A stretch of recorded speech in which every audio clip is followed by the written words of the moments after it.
Okay. Oh, the next one we want to draw is the ellipse.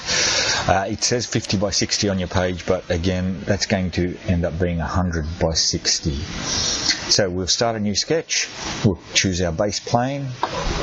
Under the sketch menu, we choose the ellipse tool and start at the center point. And we'll follow that red axis. That makes it easy, and that should be 100. So I'll type 100. I'll press tab. Yes, keep it on 0 degrees. That's okay. Tab. What we have to do is click.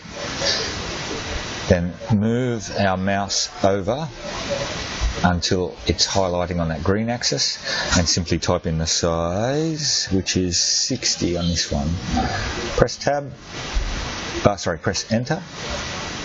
Enter again, and there's our ellipse. So stop sketch.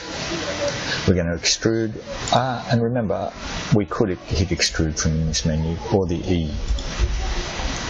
Profile, which profile are we going to extrude?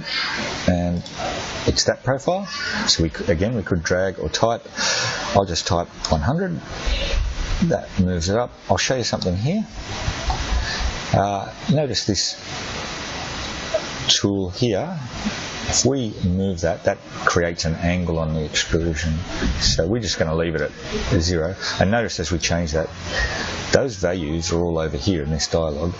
So we could enter them here, or do it by dragging. Same with the size. Make sure it says new body, and we click OK. And of course, then we save.